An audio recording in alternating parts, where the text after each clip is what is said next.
तो अपन लोग कहाँ पर थे, सीपा के बारे में पढ़ रहे थे।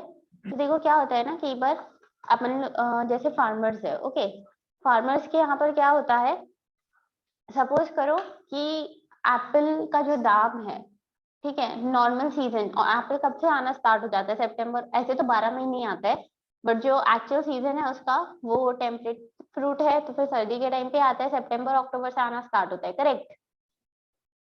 तो Yes, इस ma'am. टाइम पे इसका भाव मान लो फार्मर्स को जो है वो 50 केजी मिल रहा है, 50 रुपीज पर केजी। अब ये फार्मर्स क्या करते हैं कि इनको पहले ही हार्वेस्ट कर लेते हैं, सपोज जून या जुलाई में इन्होंने हार्वेस्ट कर लिया, और फिर उसके बाद में सीपा का स्प्रे कर देते हैं और इनको पका देते हैं। तो बोलते हैं ना, पेड़ पे पके हुए फ्रूट्स ही टेस्टी लगते हैं, और बाकी इस तरीके से पके हुए क्या रहते हैं, उनके अंदर स्टार्च की कॉन्सेंट्रेशन कम हो जाती है, इसलिए कई बार हमको एप्पल्स वगैरह जो है वो फीकी फीकी लगती है जब हम ऑफ सीजन खाते हैं। तो जून जुलाई में ये लोग हार्वेस्ट करके उसको सीपा डाल के पका देते हैं, और फिर उसके बाद में मार्केट में बेच देते हैं, तब इनको जो है rate approx 100 rupees per KG मिलने लग जाती है, ऑलमोस्ट डबल मिल जाती है, क्योंकि ऑफ सीजन क्रॉप बेच रहे हैं, ठीक है, okay. Yes, Yes, ma'am. yes, ma'am. फिर देखो, अब हम लोग पढ़े थे कि ऑक्सिन ही था ना जो कि इंड्यूस करा था फ्लावरिंग, लेकिन पाइनएप्पल के अंदर नहीं करता था। यहाँ पर देखो, इथाइलिन जो है ना, वो पाइनएप्पल के अंदर फ्लावरिंग के लिए रिस्पॉन्सिबल है। तो आप इस चीज को देख सकते हैं कि पाइनएप्पल के अंदर फ्लावरिंग करने के लिए हमें किस चीज का स्प्रे करने की जरूरत है, इथाइलिन की जरूरत है। फिर इनहिबिट्स रूट ग्रोथ, देखो ऑक्सिन जो है वो रूट को प्रमोट कर रहा था, और इथाइलिन जो है वो रूट ग्रोथ को डिमोट करता है। एपिनास्टी ऑफ लीव्स, एपिनास्टी ऑफ लीव्स का मतलब है कि लीव्स का साइज, शेप और ये सब चीजें बिगाड़ देना, और उसको जो है वो बहुत छोटे छोटे लीव्स, जैसे लिटिल लीफ ऑफ ब्रिंजल वाला प्रॉब्लम रहता है ना, पढ़े little leaf of brinjal, Yes, ma'am. वैसे ही काइंड ऑफ प्रॉब्लम क्रिएट कर देना का मतलब होता है एपिनास्टी, ठीक है। और ये जो है ना, अपन इसको एक और प्रॉब्लम से रिलेट कर सकते हैं, एपिनास्टिक मूवमेंट भी होता है प्लांट्स में। दो चीजें यहाँ पर इसको डिनोट कर सकती है। एपिनास्टिक मूवमेंट का मतलब होता है कि प्लांट को इस तरीके से ग्रो करना चाहिए ना, अगेंस्ट ग्रेविटी ऊपर की तरफ, तो वैसे नहीं करके प्लांट क्या हो जाता है, नीचे की तरफ मुड़ जाता है, ऑपोजिट साइड में ग्रेविटी की तरफ झुकने लग जाता है, मुड़ने लग जाता है। तो उसे भी एपिनास्टिक मूवमेंट या एपिनास्टी ऑफ लीव्स बोलते हैं। लीव्स इस तरीके से नॉर्मल रहनी चाहिए सूरज को फेस करती हुई, तो वो कैसी हो जाती है, उल्टी हो जाती है, और फोटोसिंथेसिस डिक्लाइन हो जाता है। फिर नेक्स्ट पॉइंट है फीमेलनेस, मतलब फीमेल फ्लावर्स को बढ़ाता है, नंबर ऑफ फीमेल फ्लावर्स जो है सर्टेन क्रॉप्स के अंदर उसको क्या करता है, इंक्रीज करता है, ओके। Yes, ma'am. अब देखो, ये जो है ना ट्रिपल रिस्पॉन्स ऑन स्टेम, ये एक क्वेश्चन पूछा जाता है थाइलिन का। ये जो असर्शन रीजन टाइप वाले क्वेश्चन नहीं आते हैं, ये शायद ना 2019 से 2020 के एमएससी एंट्रेंस में पूछा गया था, प्लांट साइंस के, कि इथाइलिन का ट्रिपल रिस्पॉन्स ऑन स्टेम जो है वो क्या क्या इंक्लूड करता है। तो ट्रिपल, अगर हम इथाइलिन को स्प्रे करते हैं किसी भी प्लांट के ऊपर, तो स्टेम इलोंगेशन को स्टॉप कर देता है, मतलब स्टेम लंबी नहीं हो पाती है, जितनी है उतनी की उतनी रह जाती है। Stimulation of radial swelling of stem, radial swelling मतलब चौड़ाई बढ़ाता है उसकी, इस तरीके से जो है चौड़ाई बढ़ाने लग जाता है, गर्थ बढ़ाने लगता है। जैसे स्टेम पहले मान लो 2 सेंटीमीटर चौड़ा है, उसके बाद में इथाइलिन की स्प्रे से कैसा हो गया, 10 सेंटीमीटर चौड़ा हो गया, ठीक है। लंबाई को कम करके वो क्या करता है, चौड़ाई को बढ़ाता है। Horizontal growth of stem, ageotropism, horizontal growth of stem, देखो वर्टिकल का मतलब होता है ऐसे सीधे सीधे चल रहा है, हॉरिजॉन्टल का मतलब है जैसे ये ग्राउंड है, तो प्लांट कैसे बढ़ना चाहिए, इस तरीके से बढ़ना चाहिए ना, वो इस तरीके से नहीं बढ़ के प्लांट जो है वो इस तरीके से बढ़ रहा है, मतलब जमीन के ऊपर क्रॉल करते करते चल रहा है, ऐसा लग रहा है जैसे घास उगती है ना, उसी तरीके से, उसी को एजियोट्रोपिज्म बोल दिया जाता है। हुआ क्लियर? मिमिक बता रहा हूँ।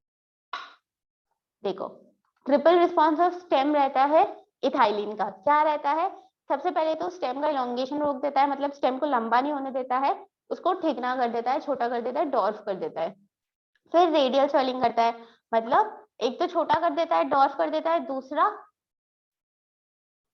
उसको चौड़ाई बढ़ाता है, उसकी गर्थ इंक्रीज करता है। उसका रेडियस इंप्रूव करता है, डायमीटर इंप्रूव करता है, बढ़ाता है। ओके, स्टेम को मोटा करता है, छोटा और मोटा। ओके, और थर्ड क्या है, हॉरिजॉन्टल ग्रोथ ऑफ स्टेम। मतलब हॉरिजॉन्टल, देखो वर्टिकल किसे बोलते हैं, सपोज ये ग्राउंड है तो एक नॉर्मल पेड़ तो कैसे चलता है, ऐसे ही बढ़ता है ना वर्टिकली। एक हॉरिजॉन्टली मतलब ये पेड़ ऐसे नहीं बढ़ के, जैसे घास नहीं रहती है कि इस तरीके से बढ़ रहा है और यहाँ पर लीव्स आ रही है। Okay, yes ma'am. इसी पर्टिकुलर पार्ट को एजियोट्रोपिज्म बोल देते हैं।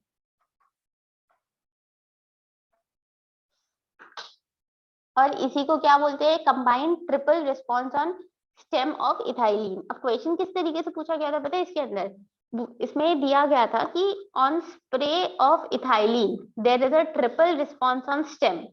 अब ये ट्रिपल रिस्पॉन्स जब हुआ था स्टेम का, फिर रीजन में क्या दिए थे, it causes stem elongation, stimulation of radial swelling and horizontal growth. उसकी जगह शायद हॉरिजॉन्टल ग्रोथ नहीं लिखे, एजियोट्रोपिज्म लिखे थे। और हमको बताना था कि assertion reason वही वाले क्वेश्चंस पे, ए both assertions and reason are correct, both assertion and reason are not correct, both assertion and reason are correct and reason is the correct explanation of assertion।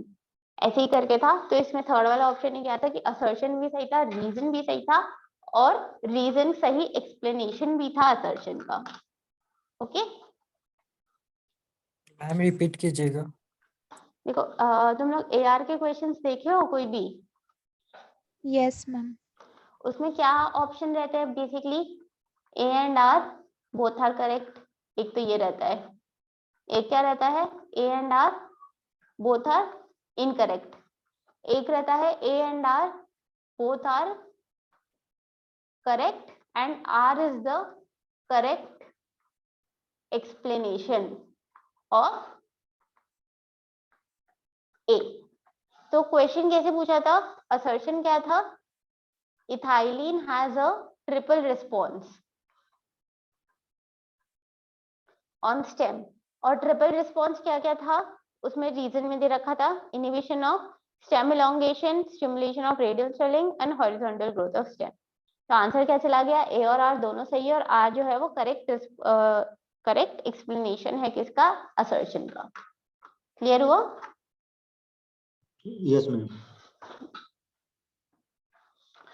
फिर ये क्वेश्चन ना ज्यादा उसमें मतलब मेरे को लग रहा है कि एमएससी के लिए ना फेवरेट एंट्रेंस एग्जाम में, एग्रोनॉमी हो, प्लांट साइंस हो, मतलब फिजिकल साइंस हो, हर किसी में ये क्वेश्चन पूछा जाता है। और सीईटी के अंदर भी मैंने देखा है कि 2-3 बार क्वेश्चन पूछ चुके हैं। हार्मोन्स और उसके प्रिकर्सर्स कौन कौन से हैं, तो इसको याद रख लेना। ऑक्सिन का क्या है, ट्रिप्टोफैन है, साइटोकाइनिन का एडेनिन है, जिब्रेलिक एसिड का टर्पीन है, एब्सिसिक एसिड का मेवलॉनिक एसिड है और इथाइलिन का मिथियोनिन है। ठीक है, याद ही करना है इसको, तो कुछ नहीं कर सकते हैं। ये ना एक्चुअली प्रिकर्सर्स का मतलब क्या होता है कि ऑक्सिन बनने से पहले ट्रिप्टोफैन बनेगा, फिर ट्रिप्टोफैन बनने के बाद में ऑक्सिन बनेगा। सिमिलरली बाकियों के लिए भी है। Okay, Yes, ma'am. Yes ma'am. Yes ma'am.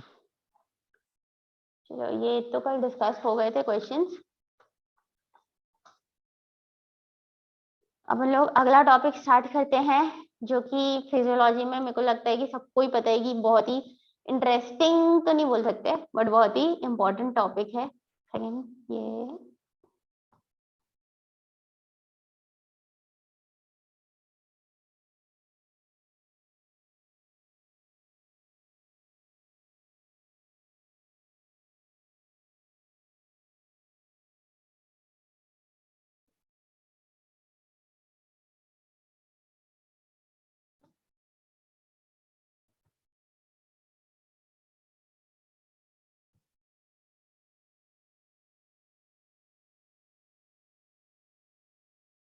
ये भी सही नहीं आ रहा, चलो छोड़ो।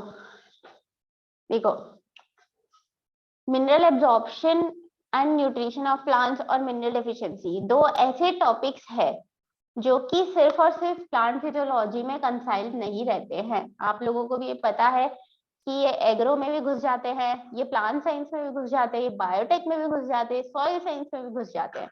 तो ये क्वेश्चन ऐसे है ना जो आपको कहीं से भी कुछ भी रिलेट करके आपको क्वेश्चन पूछा जा सकता है।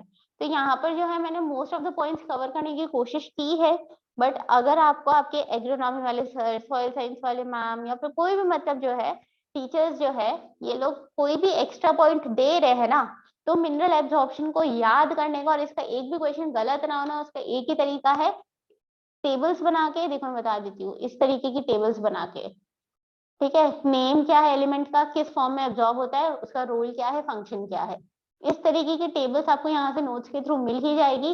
इसको ना प्रिंट करवा के इसके अंदर ऐड करते जाओ आगे, कि भाई आखिर इन्होंने कोई नया पॉइंट बताया है तो उसको तुरंत हमने ऐड कर लिया।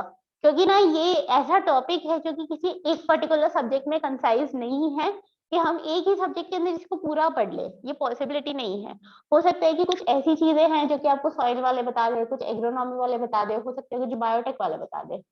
तो जो मैं बोल रही हूँ उस चीज को याद रखिएगा। अगर आपको कोई भी पॉइंट मिलता है, आप खुद भी पढ़ रहे हैं, तो इन नोट्स के नीचे नीचे ऐड करते जाइएगा, ताकि एट द एंड आपके पास में मिनरल न्यूट्रिशन का एकदम अच्छा नोट्स प्रिपेयर्ड रहेगा, जिसको फटाफट रिवीजन करके ही जाना रहेगा। ओके, ठीक Yes, है। ma'am. इस चीज को फॉलो जरूर करना ना, जो चीज मैं बोल रही हूँ उसका रीजन भी है, क्योंकि हम लोग खुद ऐसे ही पढ़े हैं। ये ऐसा टॉपिक है ना जो कहीं एक जगह मिलता नहीं है। तो मैंने भी जो जो चीजें कंपाइल की है ना, वो मेरे खुद के पढ़ने से ही हुई है। अगर मैं किसी और के ऊपर डिपेंडेंट रहती तो वो शायद नहीं हो पाती। अब देखो टाइप्स ऑफ एब्जॉर्प्शन। सबसे पहले दो टाइप का एब्जॉर्प्शन रहता है, पैसिव रहता है, एक्टिव रहता है।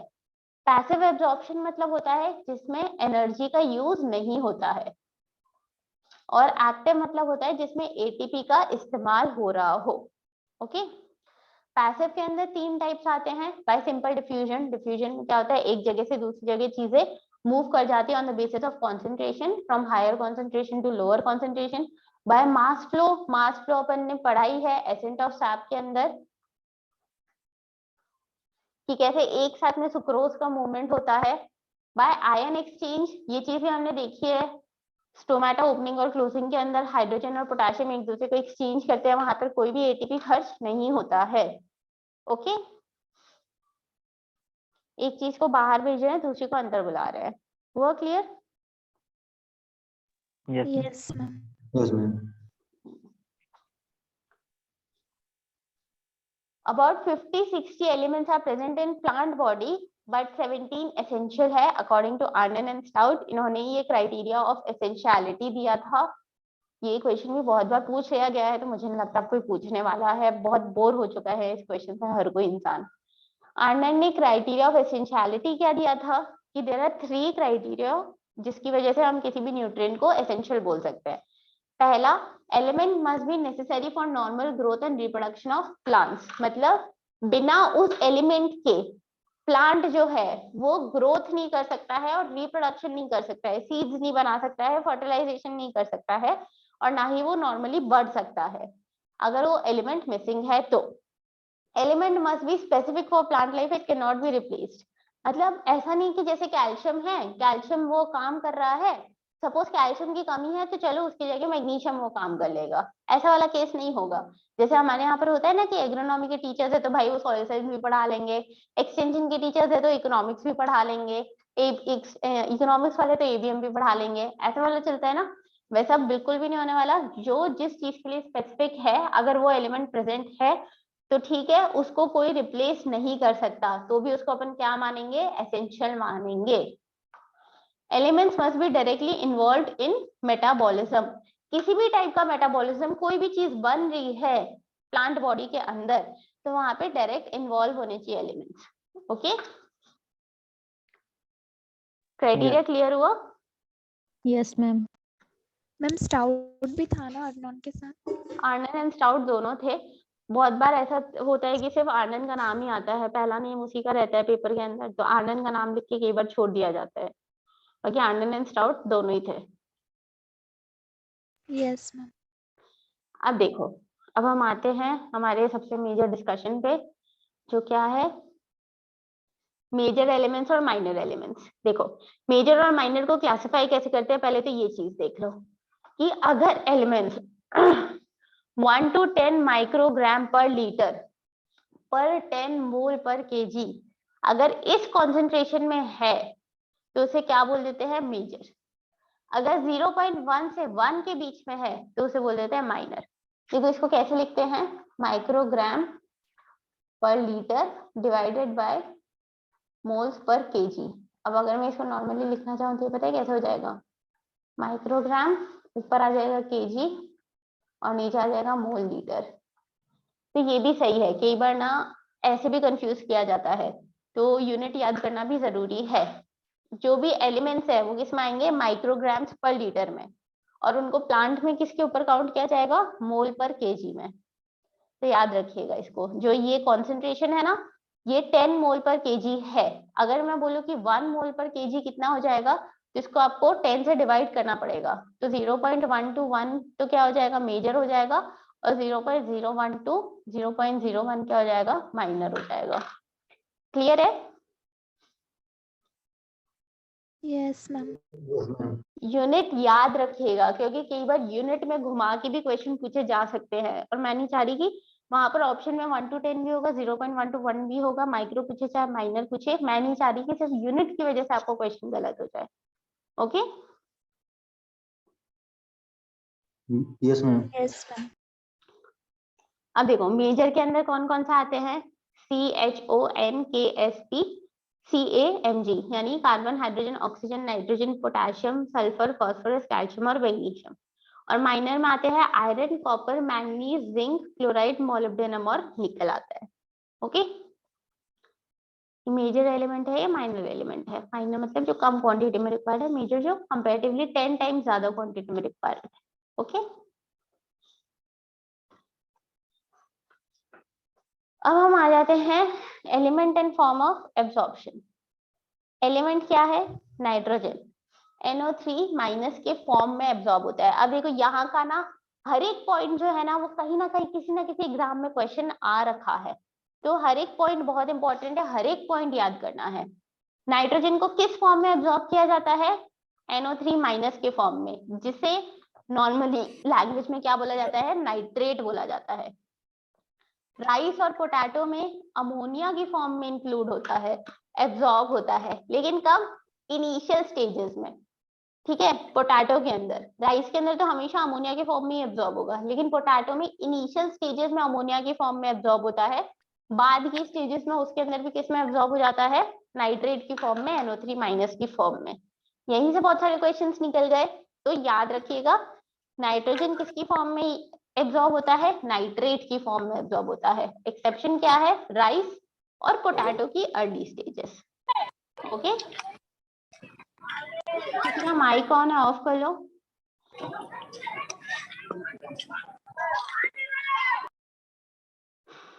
क्लियर हुआ? Yes, ma'am. मैम यहाँ पे इनिशियल स्टेज किसको बोला है? मतलब जर्मिनेशन हो रहा होता है जब पोटैटो का 2 लीफ 3 लीफ स्टेज जब तक रहती है ना प्लांट की, उसको इनिशियल स्टेज बोल दे रहे हैं। Yes ma'am. अब देखो नाइट्रोजन का रोल क्या है, उसका फंक्शन क्या है, ये देखते हैं। Important constitute of proteins, RNA और DNA। RNA और DNA के अंदर नाइट्रोजन बेसेस रहते हैं, पता है ना क्या क्या रहते यस हैं, मैम। ATGC रहता है ना, yes adenine, ma'am. Thiamine, guanine, cytosine, और एक और कौन सा रहता है, यूरेसिल। क्या है ये, बेस नाइट्रोजन पेयर्स। बेसेस है, नाइट्रोजन के ही बने हुए हैं ना, ये ऐसे ही बनते हैं ना, ये नाइट्रोजन ऐसे रहता है, यहाँ नाइट्रोजन, यहाँ नाइट्रोजन, फिर यहाँ नाइट्रोजन, यहाँ नाइट्रोजन, फिर यहाँ नाइट्रोजन, इसी तरीके से बनता है ना। मैम कोई शायद म्यूट नहीं किए हैं, आवाज आ रहा है। कौन म्यूट नहीं किया है, जो भी म्यूट कर लीजिए सब लोग अपने आप को, पीछे से बैकग्राउंड में शोर आ रहा है। नाइट्रोजन बेसेस रहते हैं ना DNA RNA इसके अंदर। Yes ma'am. ठीक है, ATGC और यूरेसिल इस तरीके से नाइट्रोजन का क्या बनाते हैं, हेक्सागन बनाते हैं। प्यूरिन्स और पिरिमिडिन्स जिसे अपन बोलते हैं ना, ये तो क्या हो जाएगा, सिंगल है तो फिर पिरामिडन हो जाता है, और प्यूरिन कब होता है, इस तरीके से बनता है तब। ठीक है, और यहाँ पर सब जगह क्या होता है, नाइट्रोजन होता है। ठीक है, Yes, ma'am. तो ये इंपॉर्टेंट कॉन्स्टिट्यूएंट है प्रोटीन, आरएनए और डीएनए का, प्रेजेंट इन पोरफायरिन्स ऑफ क्लोरोफिल्स और साइटोक्रोम्स। फिर मैंने ये चीज बताई थी ना कि जब भी हमको उसका ध्यान आता है, क्लोरोफिल का पूछा जाता है कि सबसे एसेंशियल एलिमेंट कौन सा है, तो सबसे पहले मैग्नीशियम आता है, फिर नाइट्रोजन आता है, करेक्ट। तो यहाँ पर देखो, क्लोरोफिल के बनने में और साइटोक्रोम्स के बनने में, पोरफायरिन रिंग्स जो रहती है ना उनकी, उसके बनने में नाइट्रोजन वापस एसेंशियल हो जाता है। फिर पार्ट्स ऑफ विटामिन, बहुत सारे विटामिन का पार्ट है, कोएंजाइम्स का पार्ट है, एनएडी एनएडीपी का पार्ट है। Okay, constituent of plant hormones, indole acetic acid भी जो है ना उसके अंदर भी इसका कॉन्स्टिट्यूएंट है, imparts green colour to the plants. ये तो भाई सबसे कॉमन चीज है कि नाइट्रोजन की वजह से ग्रीन कलर जो है वो प्लांट्स में आते हैं। आप लोग जैसे खेत के अंदर कभी देखे होंगे कि हम लोग नॉर्मली यूरिया छिड़क देते हैं तो उसके 3-4 दिन बाद ना खेत का कलर ही बदल जाता है, डार्किश ग्रीनिश कलर की पत्तियां आने लग जाती है और खेत जो है वो बहुत नया नया सा दिखने लग जाता है। या फिर कोई भी हाउस प्लांट भी हो गया, कोई भी पेड़ भी हो गया, उसके अंदर अगर आपने यूरिया डाल दिया तो उसमें नाइट्रोजन का सप्लाई हो रहा है, जिसकी वजह से प्लांट कैसे हो जा रहे हैं, ग्रीन कलर के हो जा रहे हैं। Okay, yes ma'am. ठीक है, चलो अब इसके बाद में हम आते हैं, मिटाने का ऑप्शन भी नहीं आ रहा।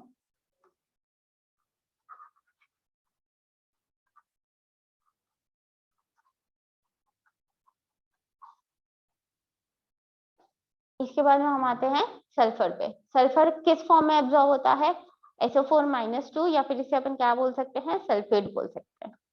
Okay, Yes.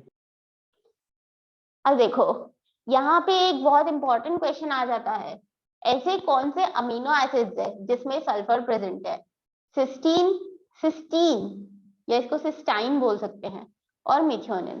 तो याद रखिएगा, सिस्टाइन, सिस्टीन और मिथ्योनिन 3 ऐसे अमीनो एसिड्स है जिसके अंदर सल्फर प्रेजेंट है। बहुत क्वेश्चन बना है इसके ऊपर, और 3 मतलब बहुत अलग अलग तरीके से इस पे क्वेश्चन पूछा गया है।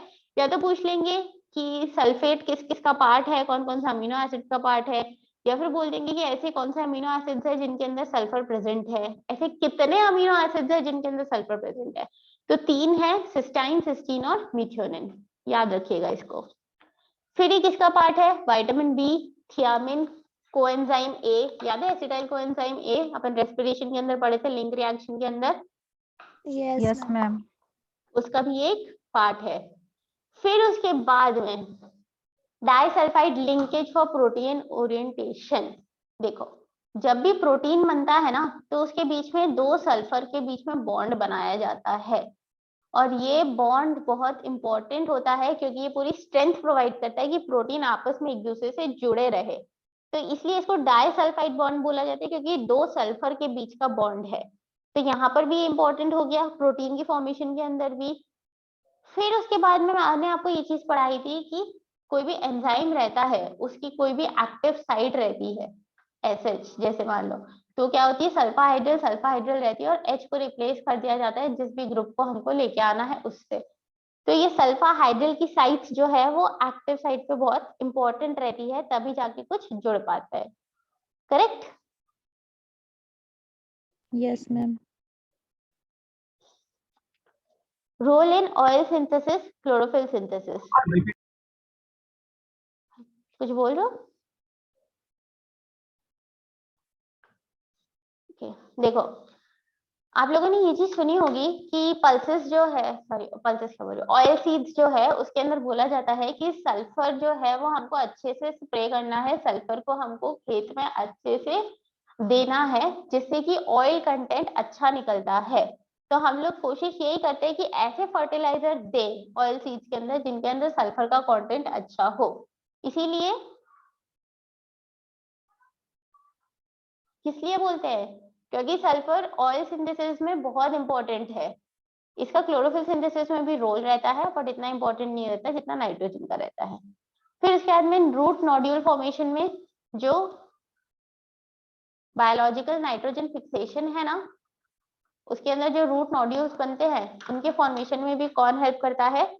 सल्फर हेल्प करता है। Okay, yes ma'am. फिर नेक्स्ट हम आ जाते हैं फॉस्फोरस पे। फॉस्फोरस दो फॉर्म में एब्जॉर्ब होता है, H3PO4- और HPO4-। ऑर्थोफॉस्फेट एनायन भी बोलते हैं इनको। ओके, एक तो क्वेश्चन ये बन गया, कहाँ कहाँ इसका इस्तेमाल होता है? आरएनए डीएनए के अंदर। भाई फॉस्फेट ग्रुप तो सबसे इंपॉर्टेंट हो जाता है आरएनए डीएनए के अंदर, जो भी नाइट्रोजन बेसिस है उससे आके क्या जुड़ता है? ट्राइफॉस्फोरस ग्रुप ही जुड़ता है, PO4 ही जुड़ता है। उसी के बाद में फिर अगला ग्रुप उससे जुड़ पाता है जब इसमें से एक ऑक्सीजन की बलिदानी दी जाती है। तो आरएनए, ये सब चीजें जो है ना वो आपको श्वेता पढ़ाएगी किस तरीके से क्या चीज जुड़ी जाती है। ओके, तो आरएनए डीएनए दोनों के अंदर इंपॉर्टेंट है, सेल मेम्ब्रेन में इंपॉर्टेंट है। एनएडीपी का कोएंजाइम की तरह काम करता है, एटीपी फॉर्मेशन में तो सबसे ज्यादा इंपॉर्टेंट है, एडेनिन ट्राइफॉस्फेट ही होता है वो इंपॉर्टेंट। किसी का माइक ऑन है, ऑफ कर लो। सबसे अच्छा नहीं, मेरे को पहला अच्छा नहीं लगा। किसी का माइक ऑन है और क्लास के टाइम पे तुम लोग क्या शॉपिंग कर रहे हो, चूज कर रहे हो, क्या हो रहा है ये?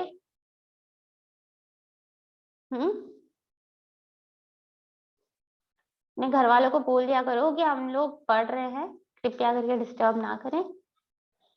इंपॉर्टेंट इन प्रोटीन फोटोसिंथेसिस और प्रोटीन सिंथेसिस दोनों के अंदर बहुत इंपॉर्टेंट है। मोस्टली अब तो देख लो कि एटीपी अगर किसी चीज से बन रहा है तो एटीपी तो एनर्जी करेंसी है, ऑलमोस्ट हर ही चीज में इंपॉर्टेंट है। In oxidation reduction reactions fat metabolism के अंदर इंपॉर्टेंट है।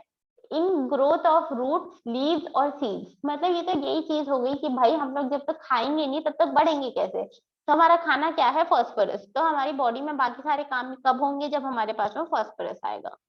ठीक है, ओके। Yes ma'am. फिर उसके बाद में नेक्स्ट कंपोनेंट है, कौन सा एलिमेंट है? मोलिब्डेनम। इसको किस फॉर्म में एब्जॉर्ब करते हैं? मोलिब्डेट के फॉर्म में, विच इज MoO4-2। ऑक्सीजन हमेशा कैपिटल O में लिखा आएगा ना, तो इसको कंफ्यूजन मत करना। MoO4-2 क्या काम है? Role as a prosthetic group of nitrogen reductase and nitrogenase. मतलब ये एंजाइम्स जो रहते हैं ना, एंजाइम्स का यार ये मैं रोज भूल जा रही हूँ, आज मैं लिख के रखूंगी। प्रोस्थेटिक ग्रुप जो रहता है ना, एक तो एक्टिव साइट हो जाती है और एक और साइट रहती है जहां पर कोई दूसरा कंपोनेंट जुड़ता है जिससे कि एंजाइम एक्टिवेट हो जाता है। उस पर्टिकुलर ग्रुप को क्या बोल देते हैं? प्रोस्थेटिक ग्रुप बोल देते हैं। तो मोलिब्डेनम जो है वो एक तरीके से उस प्रोस्थेटिक ग्रुप का एंजाइम को एक्टिवेट करने का काम करता है। कहाँ पे? Nitrate reductase and nitrogenase enzymes में। ये कहाँ एंजाइम्स यूज होते हैं? बायोलॉजिकल नाइट्रोजन फिक्सेशन के अंदर। तो इसीलिए मोलिब्डेनम किसके लिए जरूरी हो गया? Essential for nitrogen fixation. Clear हुआ? Yes ma'am. फिर उसके बाद में देखो हम आते हैं कैल्शियम पे। कैल्शियम जो है वो हमारे लिए कितना इंपॉर्टेंट है आपको भी ये चीज पता है। हमारे दांत हो गए, हमारी बोन्स हो गई, सब चीज कैल्शियम से बनती है। इतना ही नहीं, जो अपने ब्रेन की नर्व कंडक्शन कैपेसिटी है वो भी कैल्शियम के ऊपर डिपेंड करती है। तो कैल्शियम जितना आपकी बॉडी में अच्छा रहेगा उतनी फास्ट आपकी ब्रेन की वेन्स जो है, जो नर्वस सिस्टम है वो काम करेगा। तो कैल्शियम जो है वो किस फॉर्म में एब्जॉर्ब होता है? आयन डाइकैटायन के फॉर्म में यूज होता है।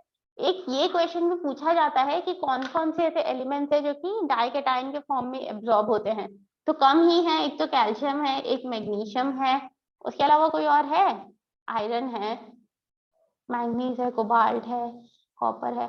तो उल्टा क्वेश्चन पूछा जाता होगा बट ये क्वेश्चन पूछा गया है कि डाइकैटायन के फॉर्म में कौन सा एब्जॉर्ब होता है। तो हो सकता है कि उसके साथ ऑप्शन में फिर पोटेशियम दे दिया हो और साथ में मोलिब्डेट, फास्फोरस ऐसे कुछ कुछ दे दिया हो, तो आंसर क्या चला गया था? कैल्शियम चला गया था।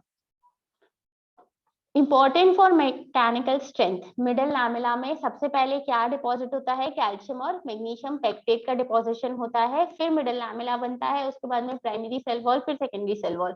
तो मैकेनिकल स्ट्रेंथ के लिए, प्लांट को मजबूती देने के लिए कैल्शियम बहुत जरूरी है। Permeability of cell membrane is maintained by it. Calcium जो है ना वो सेल मेम्ब्रेन की परमिएबिलिटी को बढ़ाता है, चीजों का आना जाना जो है वो इजी करता है। पता है जब हम लोग किसी भी सेल के अंदर, सपोज कोई बैक्टीरिया है, उसके अंदर हमको एक डीएनए डालना है, तो क्या करते हैं हम इसको एक ऐसी प्लेट के अंदर रखते हैं जिसके अंदर कैल्शियम की कॉन्सेंट्रेशन ज्यादा हो उस सोल्यूशन में। तो फिर कैल्शियम क्या होगा, बाहर से अंदर की तरफ चले जाएगा क्योंकि बाहर उसकी कॉन्सेंट्रेशन ज्यादा है, और अंदर जब कैल्शियम इस तरीके से जाएगा ना तो वो सेल मेम्ब्रेन की परमिएबिलिटी इंक्रीज करता है, और जो डीएनए हम उनके अंदर डालना चाहते हैं ना वो डीएनए इजीली जो है वो पास हो जाता है सेल मेम्ब्रेन के थ्रू। तो ये काम हम कैल्शियम के थ्रू कर सकते हैं। ओके, ठीक है। Yes ma'am. Yes, ma'am. फिर है stability of chromosomes and in spindle fibre formation. Spindle fibre formation आप लोग पढ़ लिए होंगे ना, सेल डिवीजन पढ़ लिए हैं आप। Yes ma'am. Yes ma'am. और स्टेबिलिटी ऑफ क्रोमोसोम का मतलब है कि जो टीलोमियर्स, सेंट्रोमियर्स, ये सब चीजें पढ़े होंगे ना, यस मैम। Yes ma'am. इनकी जो स्टेबिलिटी होती है ना, जो इनका शेप, साइज और स्ट्रक्चर मेंटेन करता है, उसके अंदर भी कैल्शियम का बहुत यूज आता है। Okay, yes ma'am. Yes ma'am. फिर activator of enzymes, ATPase, amylase, arginine kinase, ये एंजाइम्स है जिनको एक्टिवेट करता है, जिनको चालू करने का काम करता है कौन, calcium. Essential for growth of apical meristems, मतलब जो टिप्स रहती है, प्लांट की जो लंबाई होती है, उसको बढ़ाने के लिए भी ये क्या होता है, यूज होता है। क्या नाम, क्या यूज होता है, कैल्शियम यूज होता है। Okay, yes ma'am. फिर उसके बाद में नेक्स्ट हम आते हैं पोटेशियम के ऊपर। पोटेशियम ओनली कैटायन इन मोनोवेलेंट फ्री फॉर्म। ये भी एक इंपॉर्टेंट क्वेश्चन है कि एक मोनोवेलेंट फ्री फॉर्म के केस में क्या, कौन सा आयन जो है वो एब्जॉर्ब होता है, कैटायन ना। कैटायन और एनायन के बीच में डिफरेंस समझते हैं ना। कैटायन मतलब पॉजिटिव चार्ज हो जाता है, एनायन मतलब क्या हो जाता है, नेगेटिव चार्ज। ओके, जैसे क्लोराइड हो गया, वो नेगेटिव हो गया, O-2 हो गया, ये नेगेटिव हो गया, तो ये क्या गया, एनायन। पोटेशियम, कैल्शियम, ये सब क्या हो गए, कैटायन हो गए। तो पोटेशियम ओनली ऐसा कैटायन है जो कि मोनोवेलेंट फ्री फॉर्म में एब्जॉर्ब किया जाता है प्लांट के अंदर। Okay, yes ma'am. फिर important for respiration, photosynthesis, protein synthesis, DNA, सबके लिए इंपॉर्टेंट है। पोटेशियम जो है वो रेस्पिरेशन के लिए इंपॉर्टेंट है, फोटोसिंथेसिस के अंदर स्टोमेटा की ओपनिंग और क्लोजिंग के अंदर काम आता है, उसके अंदर भी इंपॉर्टेंट हो जाता है, प्रोटीन सिंथेसिस में भी इंपॉर्टेंट है, डीएनए के अंदर भी है। Key role in stomatal movement and transpiration, obvious बात है स्टोमेटल के अंदर जो है वो पोटेशियम मैलेट बनाता है, और उसके बिना टर्गर प्रेशर नहीं बढ़ेगा, ऑस्मोटिक प्रेशर नहीं बढ़ेगा, पानी अंदर नहीं आएगा, तो फिर स्टोमेटा ओपन नहीं होगा। In starch synthesis and distribution and regulation of permeability and charge of cells. Okay, starch synthesis starch के बनने के अंदर भी हेल्प करता है, परमिएबिलिटी के ऊपर भी करता है, जैसे कैल्शियम भी मेम्ब्रेन की परमिएबिलिटी इंक्रीज करता है ना, उसी तरीके से ये रेगुलेट करता है, ना तो कम होने देता है ज्यादा, ना ज्यादा होने देता है। And charge of cells, cells जो है वो यूजुअली पॉजिटिव चार्ज रहते हैं, तो फिर पोटेशियम जब इनके अंदर रहता है सेल्स के अंदर, तो सेल्स कैसे रह जाएंगे, पॉजिटिवली चार्ज हो जाएंगे। ओके, जी मैम। Yes, ma'am. इसके बाद कितना बचा है, काफी सारा बचा है। चलो मैग्नीशियम और आयरन और पढ़ लेते हैं आज। ओके, फिर कल अपन को डेफिशिएंसीज भी पढ़नी है। मैग्नीशियम Mg+2 डाइकेटायन के फॉर्म में है, कॉन्स्टिट्यूएंट ऑफ क्लोरोफिल। सबसे अच्छा क्वेश्चन जो जाता था सबसे पहले, आप नहीं पूछा जाता ये, ठीक है। In ribosomal unit binding, important question. Ribosomes पढ़े हैं आप लोग, सेल अल्ट्रा स्ट्रक्चर के अंदर पढ़े होंगे। Yes ma'am. राइबोसोम्स के 2 यूनिट होते हैं, एक तो स्मॉल होता है, एक लार्ज होता है ना। Yes ma'am. 70s 80s ma'am. नहीं, 70s और 80s तो यूकैरियोटिक और प्रोकैरियोटिक के अंदर हो जाता है। सपोज ये 70s है तो इसका बड़ा वाला 50s हो जाएगा, और छोटा वाला जो है वो 30s हो जाएगा। यस मैम, पढ़े हैं। है ना। तो ये जो स्मॉलर यूनिट है और बड़ा वाला यूनिट है ना, इन दोनों को आपस में जोड़ने के लिए ना एक एलिमेंट का यूज होता है, वो है मैग्नीशियम। अगर मैग्नीशियम नहीं रहेगा ना तो ये दोनों आपस में जुड़ नहीं पाएंगे और अलग अलग हो जाएंगे और प्रोटीन सिंथेसिस नहीं हो पाएगा। ओके, तो राइबोसोम को आपस में बाइंड करके कौन रखता है? मैग्नीशियम रखता है। ठीक है। Yes ma'am. Yes ma'am. फिर essential in cell wall formation जो मिडल लैमेला बनता है उसमें क्या क्या आता है? कैल्शियम एंड मैग्नीशियम पेक्टेट आता है। तो मिडिल लैमेला के फॉर्मेशन में कैल्शियम के साथ साथ में कौन और इम्पोर्टेंट है? मैग्नीशियम इम्पोर्टेंट है। फिर दूसरे एंजाइम्स को एक्टिवेट भी करता है, जैसे कार्बोहाइड्रेट मेटाबॉलिज्म, एक्सोकाइनेज एंजाइम जो है उनको एक्टिवेट भी करता है। फिर उसके बाद में हम आ जाते हैं आयरन के ऊपर, absorption in acidic soil. Important point है, आयरन जो है वो एसिडिक सॉइल के अंदर ही सबसे ज्यादा एब्जॉर्ब किया जाता है। Iron porphyrin proteins for cytochromes, peroxidase, catalase, photo respiration. अब जैसे कि मैंने आप लोगों को बताया था ना कि क्लोरोफिल सिंथेसिस में मैग्नीशियम लेना है, फिर नाइट्रोजन लेना है, फिर आयरन लेना है। तो यहाँ पर देखो आयरन क्यों इंपॉर्टेंट है? क्योंकि ये भी पोरफायरिन रिंग्स बनाने में हेल्प करता है, स्पेशली साइटोक्रोम्स। साइटोक्रोम्स अगेन क्या हो गए? ऐसे ही सेल ऑर्गेनेल्स है जिनके अंदर पिगमेंट स्टोर होते हैं। Okay, chloroplast type of. फिर परऑक्सीडेज हो गए, कैटलेज एंजाइम्स हो गए जो कि फोटो रेस्पिरेशन के लिए रिस्पॉन्सिबल है। तो ये अगेन फोटोसिंथेसिस से रिलेट हो जाता है। फेराडॉक्सिन जो है वो कहाँ यूज होता है? नाइट्रोजन फिक्सेशन में, बायोलॉजिकल नाइट्रोजन फिक्सेशन के अंदर। फिर देखो ये आ गया क्लोरोफिल सिंथेसिस का पॉइंट, इसलिए थर्ड नंबर पे अपन किस में रखे गए हैं? आयरन को रखे गए हैं। अगर मान लो इसको भी छोड़ के और ये लोग एक स्टेप आगे पहुंच जाते हैं ना, अपन ने एक और जगह पढ़ा था ना फोटोसिंथेसिस के अंदर क्या, हाँ सल्फर का यूज हो रहा है। तो अब अपन जो है ना इस चेन को और आगे बढ़ा देते हैं। चलो मैग्नीशियम, नाइट्रोजन, आयरन और उसके बाद में क्या आ जाता है? सल्फर। ठीक। फिर एकोनेटेज एंजाइम ऑफ क्रैब साइकिल, मतलब क्रैब साइकिल के अंदर एक एंजाइम रहता है एकोनेटेज, उसको ही एक्टिवेट करता है। कौन करता है? आयरन एक्टिवेट करता है। ठीक है। यस। तो क्लियर है आज की क्लास। फिर डेफिशिएंसीज और बाकी बचे हुए जो भी ये है ये अपन कल पढ़ते हैं। डेफिशिएंसीज में भी बहुत सारा है, एक मेरे पास में बहुत अच्छा डेफिशिएंसीज का चार्ट भी है, वो भी मैं आपको डलवा दूंगी, आपको काफी यूज आएगा। ठीक है, यस मैम। Yes ma'am. कल कंटिन्यू करते हैं फिर क्लास। चलो bye bye, good night. Thank you ma'am. Good night. Thank you. Thank you ma'am. Thank you ma'am.